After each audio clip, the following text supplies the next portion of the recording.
Tree Talking Time is brought to you by Conkey's Outdoors. Get all your hound hunting needs at conkeys.com.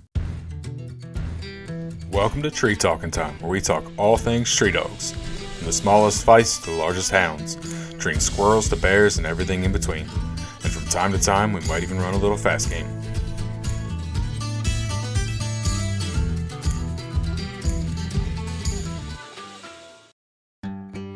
Need reliable housing for your animals? Animal Housing Solutions in Mayo, Florida builds custom coops, kennels, and shelters that are strong, durable, and designed with your animal's comfort in mind. Whether you need a large-scale kennel or a small custom chicken coop, they've got you covered. Quality craftsmanship, great service, and solutions built to last. That's the Animal Housing Solution promise. Check them out at Animal Housing Solutions on Facebook. Animal Housing Solutions, where your animals come first. So I'm Joey Thomason. I live in North Georgia, Chatsworth area, and how I got into squirrel hunting.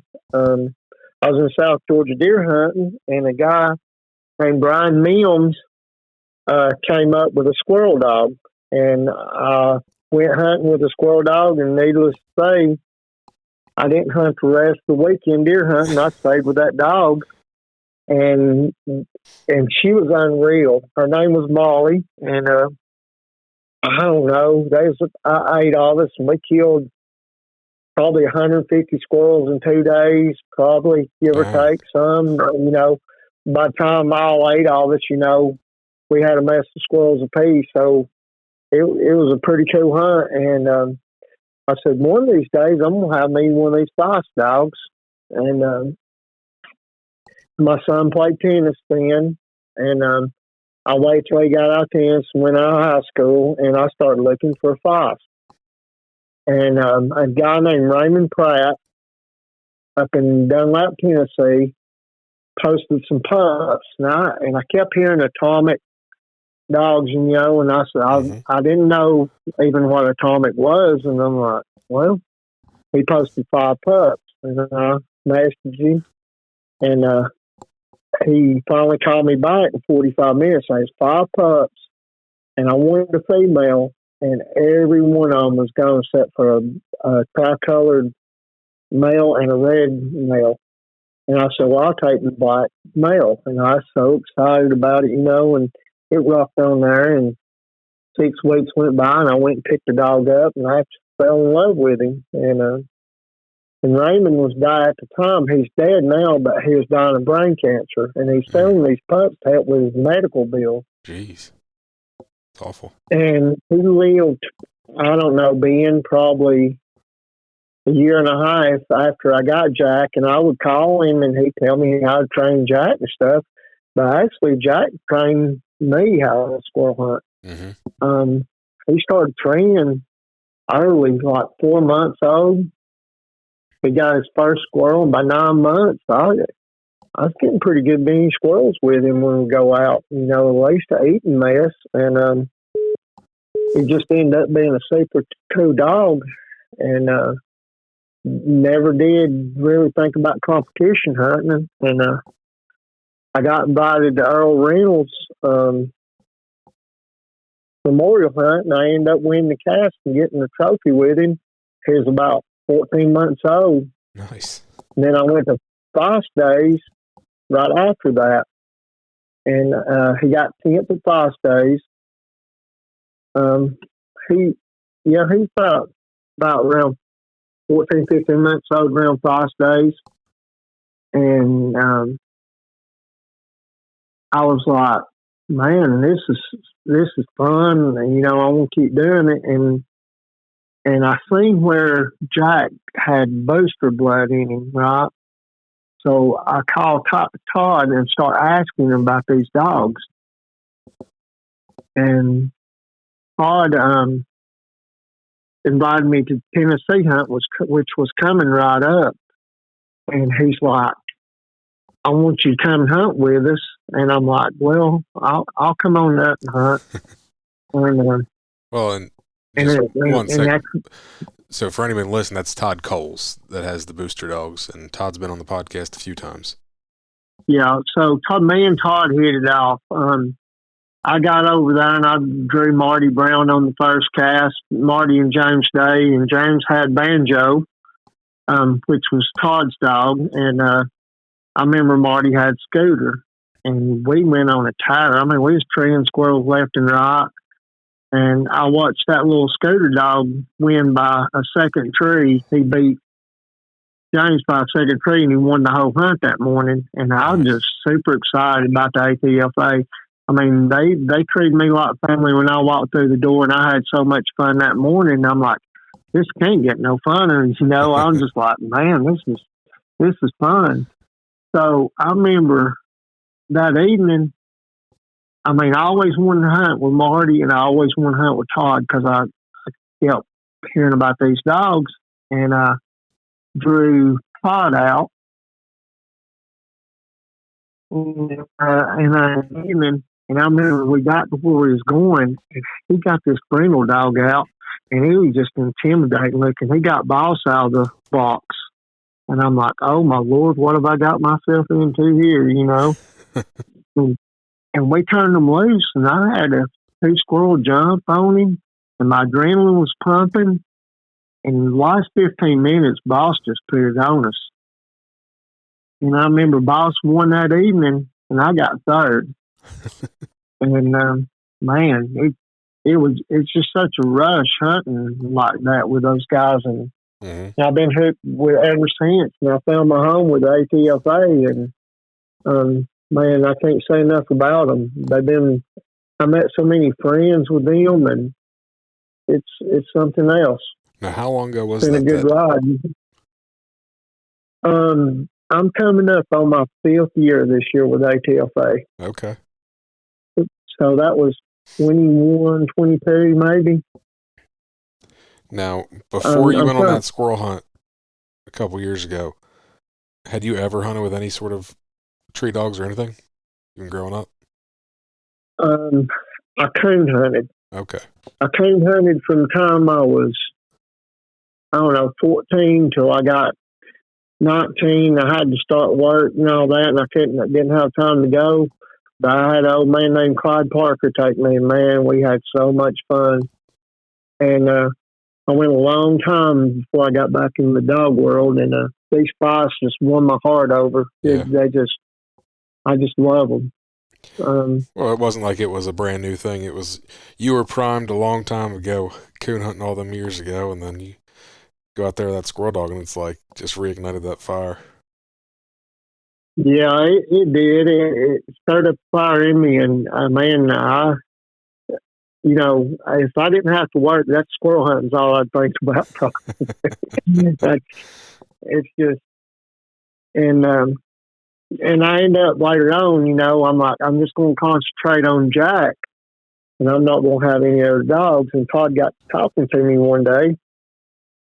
He said, what are you going to do if something happens to that dog and you don't have another one to fall back on? And I said, I just ain't got time. And Todd talked to me, and I'm like, well, he said, I got Banjo and Toby pups, and I knew very well what they were. They were like, to me, Todd might have a different opinion, but to me, that's some of the best crosses Todd ever done was with Banjo and Toby. Okay. And I end up with a little male named Jagger. And man, he's little, but that dog can flat go. He's about killed me training him up here in these North Georgia mountains. He might as well have been hunting a curve. And I'm like, I don't know if I'll ever get this dog reeled in. And he finally reeled in for me, and he's got a better handle on him now than my old dog.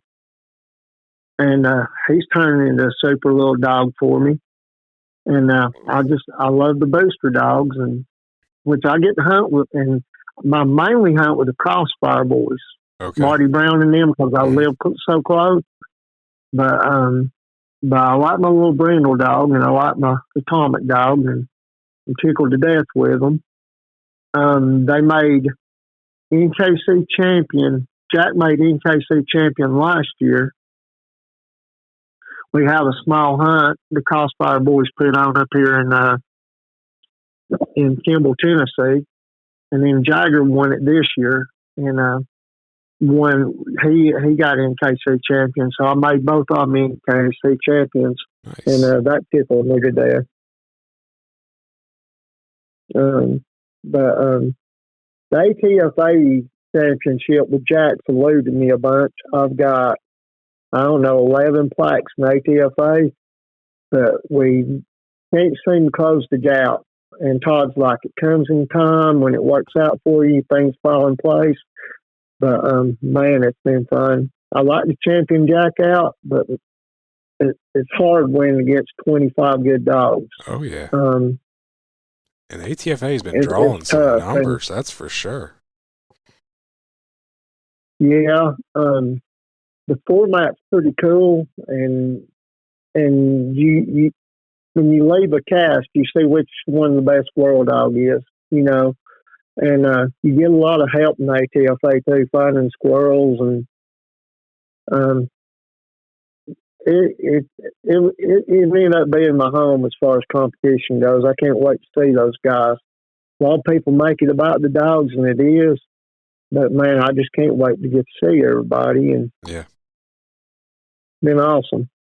Absolutely. No, I've never been to an ATFA hunt, but I've gotten to know quite a few ATFA guys that hunt ATFA, and I can just say if I was a Feist guy, that's where I'd probably be going, and they're nowhere close to me, but it's a good group of guys, that's for sure. Yeah, a couple years ago, I lost my son, and I lost him to diabetes. He died from diabetic complications, right? Sorry to hear that. And the ATFA guys, man, I had people from hundreds of miles away come to Jake's funeral. I had calls just pouring in from all kinds of different states. And it's just like family. Yep. I made some of the best friends I'll ever make. Lawrence Lighton. Me and Lawrence Lightons became very close. Been through a lot together. Hunted together. We've helped each other with dogs, and that's another thing too. The ATFA, you can call anybody and get good advice. Very experienced people, and they go hunting with you and say, hey, work on this with your dog. I don't know how much help I've got from Marty Brown, Lauren, and Todd, and all of them. It don't matter if it's Crossfire Booster. If you call those guys, they'll help you. Can't say enough about them. That's what it takes. I mean, honestly, in tree dogs our numbers are going down steadily over time, you know. People are just getting busier. Land's getting harder to find access to. So when someone gets involved, that's what it takes. It takes helping those people out to kind of keep this sport alive. Yeah, and I love taking kids. If somebody say, hey, I got some kids wanting to go squirrel hunting, I'll be there. I'll take off work to take a kid. That's how important it is, Ben. You've got to keep these kids interested. There's some few young people in ATFA, and man, they're catching on quick and they're doing good. The Goss family, they got these girls, man, they handle dogs good, and got some very good dogs. But I love seeing the kids go. If they want to go, I take them. That's awesome. Bar none. That's what it's all about. Absolutely. Yeah. The kids are the future, and most kids don't want to get away from video games, but the ones that want to go, man, they're fun. Yeah. Yep. No, I'm lucky I got a couple boys that they're fired up about it and they love to go. So yeah. If you find anybody around this way or that wants to go to ATFA hunt and spectate, they're welcome to go with anybody in there, and if they want to go hunt and they live close by, if they're listening to this podcast, they can get in touch with me through Facebook or whatever, and we'll go. Mm-hmm. Well, I really appreciate you giving the invite out there to everybody, and I encourage anybody that's interested, if you want to see an ATFA hunt, definitely get in touch with Joey. I mean, or any of the guys that hunt, like you said, the Crossfire guys, Todd, or any of the other booster guys. I mean, I'm sure there's others that I just don't know well. Those are the two groups that I kind of know that run the hunts. So, yeah. So the first hunt is in Doniphan, Missouri, and it's usually the 1st of October. The Tennessee hunt's usually the Saturday before Thanksgiving, and it's going to be held at Arnold's Air Force Base from now on. Then in December, I think it's the first week, we'll have to come up with the dates. It'll be in Searcy, Arkansas, and then we'll go from there to the Georgia hunt. It's down in Gray, Georgia. It's down in Gray, Georgia, and it'll be in January. Then we got a Mississippi hunt. We changed location. I can't never remember the name of that. But we changed location on it, and it's in February. Then we have our big hunts in Kentucky in March. That's at LBL, so, isn't it? That'll be at LBL. And so the picnic's coming up August 1st in Tell City, Alabama. They'll be at the sports complex out there. The address will be on the website. But picnic will be out there, and they decided the hunt dates at the picnic. Okay. Or the night before the picnic. So the hunt dates will be posted and everything, and the awards will be given out for Dog of the Year, Breeder of the Year, which Lauren won Dog of the Year, Todd won Breeder of the Year, and I think this makes his 7th consecutive time doing that. I believe so. Conkey's Outdoors is proud to be a sponsor of Tree Talking Time. Family, hunting, tradition is the Conkey's motto. They understand the importance of passing down the tradition of hound hunting. They are a family-owned business that treats you like family. They also understand the importance of having the gear you need when you need it. Conkey's carries everything for your next hunt, and it ships to your door quick. They also offer great warranties on all tracking systems and financing options. Check them out at conkeys.com. You can also use the code TreeTalkingTime5 in all caps to save as well. All the dogs that champion out is going to get their plaques for the year this year for champion and grand champion. But it's a good get together and real good food. So anybody who wants to come to picnic, they're welcome to come to picnic. And they have dogs measured there. They'll be measuring and registering dogs if somebody wants to bring their dog. Okay. So if anybody wants to come to that, they're welcome to come to that too. Very nice. Yeah. I wish it wasn't so far away. I'd come, but that's a little far. Yeah, you got a good ride to get down here too, don't you? Just a little bit. Yeah. I love the videos of you and Todd hunting in Arkansas. Arkansas is probably my favorite place to hunt. That was a fun trip, and to get down there, and we weren't even at Todd's.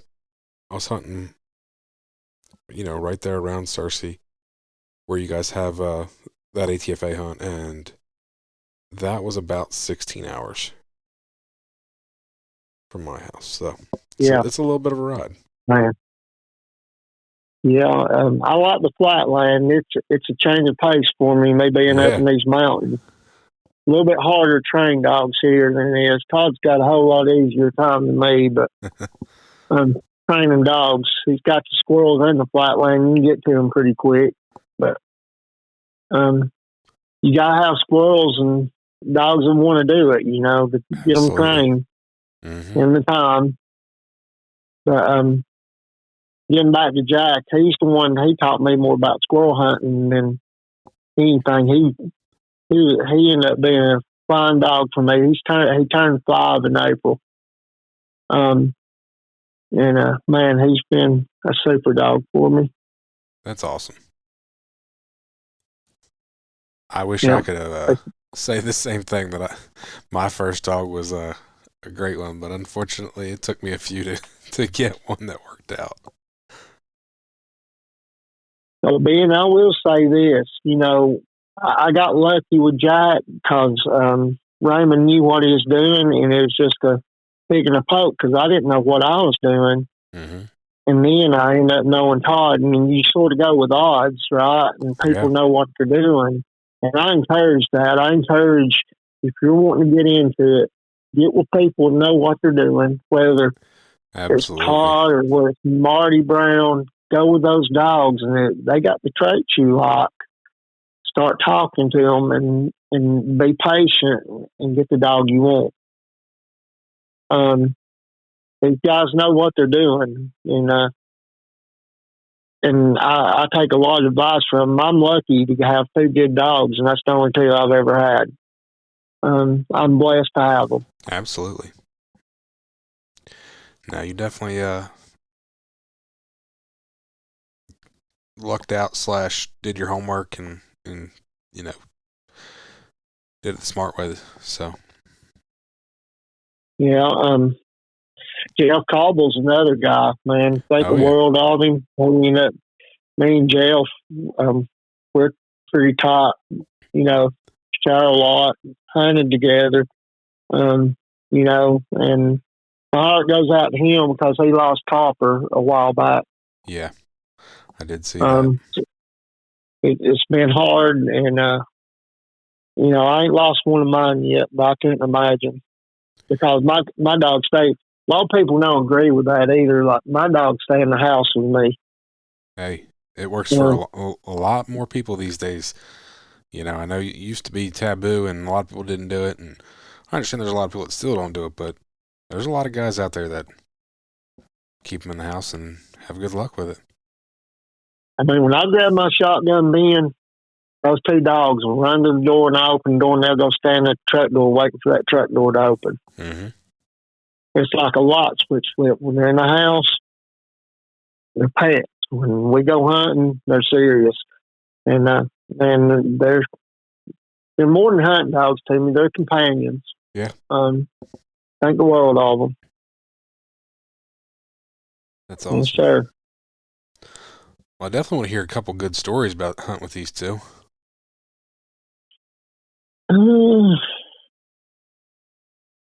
There's so many. Let me try to think of one. I'll tell you.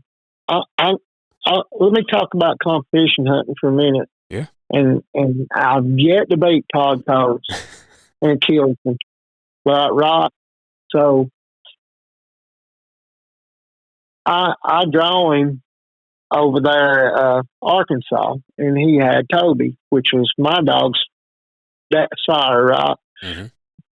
So I'm like, this is the time I'm gonna beat him. And I remember Jack. He has a bad habit. If I'm standing there, he won't bark. He's like, it's right here, and he's jumping. So I'm standing there. He just walks up and he starts jumping up this tree.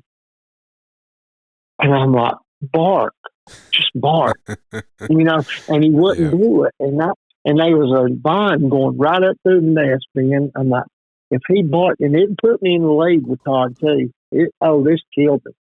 So I'm sitting there, and Toby just walks up and looks up and barks. And Todd looks at me and grins and says, "True Toby." And then when Toby barked and made Jack bark, I said, "Well, true Jack." And I just shook my head. I pulled the vine, and the squirrel jumps out. And guess how many squirrels I lost by? One. One. Man, that would frustrate you, but what are you going to do? I mean, all you can do is laugh about it, man. Right? That's all you can do. But, man, I mean, that's on my bucket list. I've yet to meet Marty Brown, and I've yet to beat Todd Coates.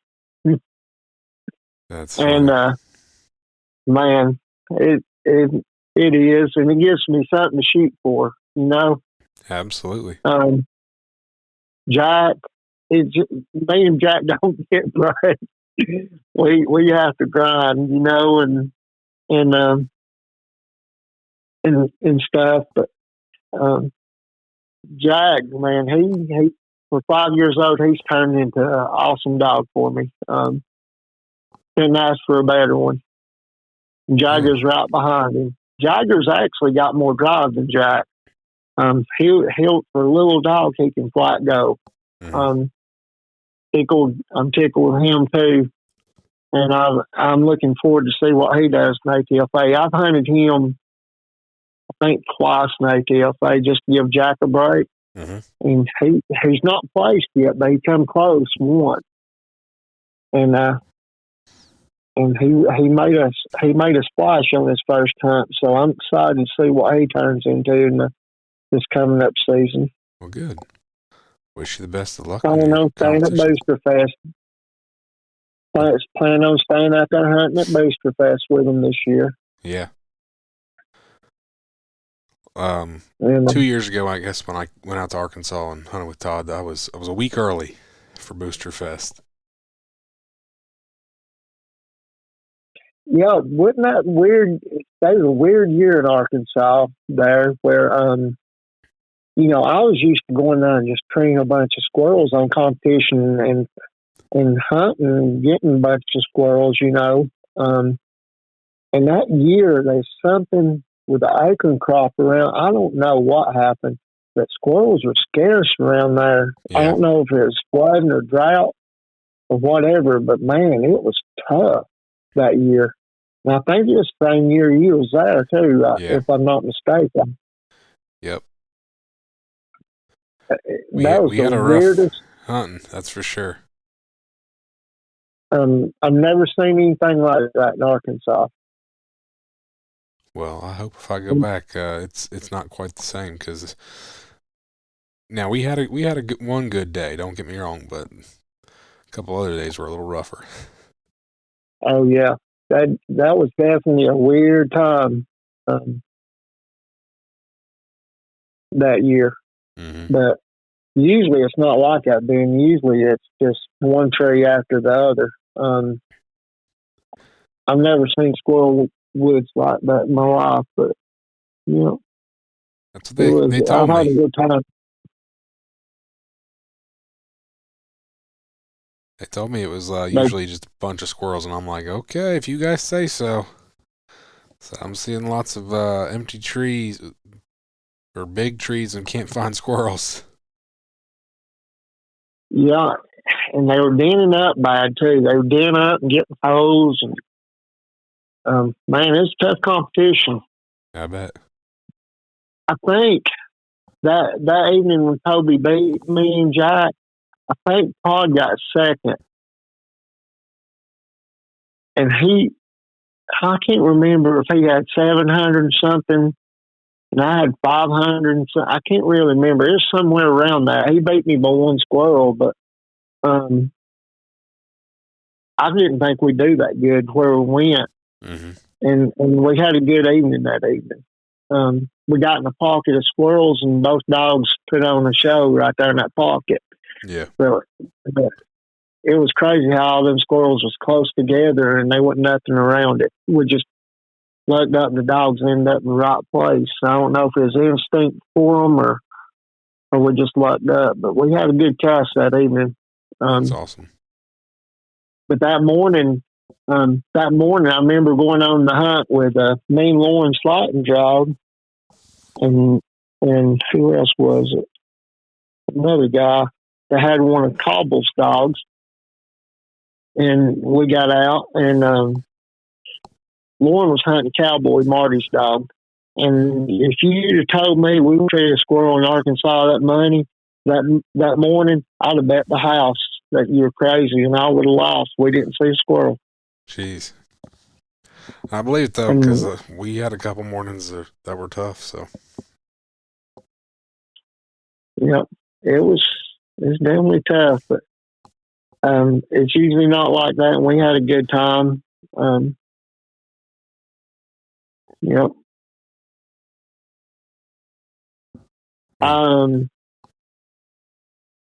had a good time with these dogs and going around with them, going to 6 different states, different terrain, different squirrels. And the people have been a blast. Yeah. No, for sure. And while I'm not a member of ATFA, like I said, the handful of guys that I've been able to meet, I can just imagine that those hunts are a ton of fun. So. Oh yeah, like we're pretty serious out on the cast. We still have fun out on the cast. We're pretty serious, but when it's over, I mean, it's just like back to business, back to being best buddies, poking each other in the side and cutting up and aggravating one another. Mm-hmm. Most of them's got thick skin. They have to have it around me, but I give them down the road to keep it going. I'm sort of the joker out of the bunch, I guess.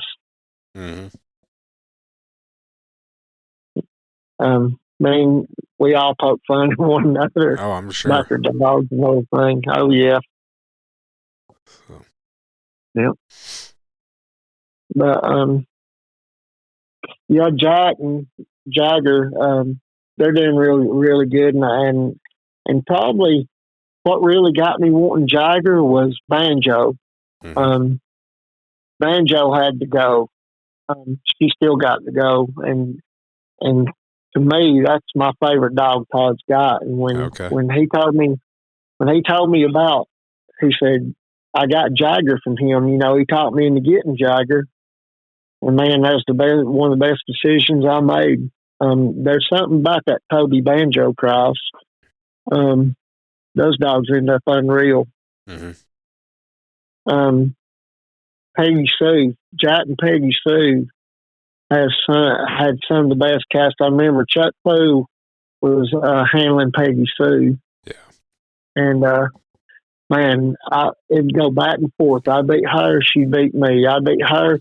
But what was strange, Jack's a better evening dog than he is a morning dog, but he beat Peggy Sue of the morning. But I never did beat Peggy Sue of the evening. Okay.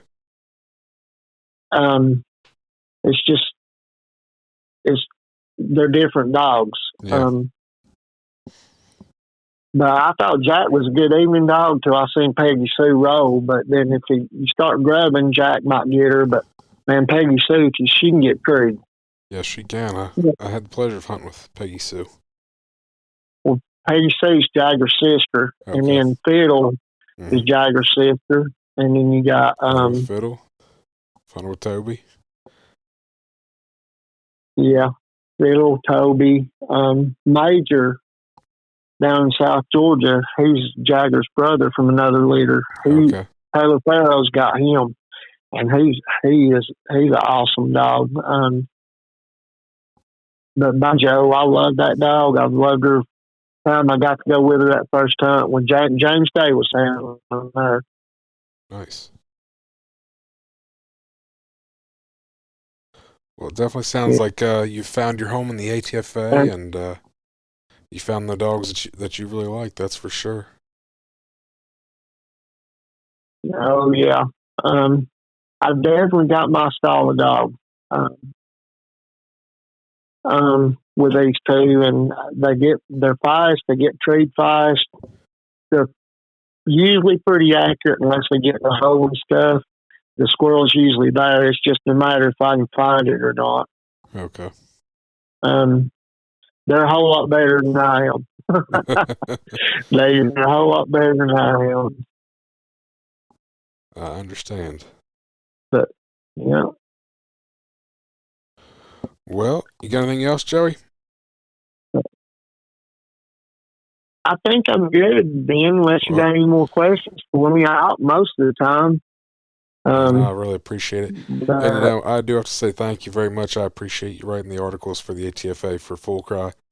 If you are not a subscriber to Full Cry, make sure you head over to fullcrymag.com and get yourself subscribed, and you can read Joey's articles in every issue. Yeah, I enjoy writing for full cry bin, and I'm gonna start writing the newsletters for ATFA. It's important for these words, the word to get out there, and we need to promote the sport. And I know like other organizations are different and all that, but we need to come together at some point to get people in and having fun. Yep. That they're not going to come. Absolutely. And that's what I want people to come to ATFA to have fun. Mm-hmm. Winning comes with how put way too much stock in winning, especially when when they'll do something to maybe a little shady to win it. Yeah. You need to be around people, and it's like when I go out on a task, I know we just can't let this go. When I go on the cast, when ATFA want to drop me, because I want there knowing that, and I help find squirrels. Like I forgot how many champion casts I was on where dogs championed out. But I try to find squirrels for people. I find a lot of squirrels, but I want to leave that cast knowing the best dog won. Yeah, absolutely. And the firewall, and leave that cast knowing I done the right thing. And I think I started doing that a little bit more. Maybe people would start showing up and having fun and stuff like that. But to me, that's the main thing. Is I want people to come to ATFA. If they draw me, we're gonna have fun. Mm-hmm. We're gonna have a fun cast, and we're gonna find squirrels. So that's awesome. If you get an ATFA, I want people to draw on me because I want their first time. I want to make sure they have fun, and we have a lot of fun and find squirrels and have a good time. That's the main thing. Good deal. Well, I really appreciate taking the time to talk to me tonight, Joey. Really enjoyed it. I enjoyed you, Dan. I enjoyed writing an article for you. If you need me for anything, give me a holler. I appreciate it. Thank you. You can find me on Facebook and Instagram at Tree Talking Media. And until next time, keep them talking in the timber.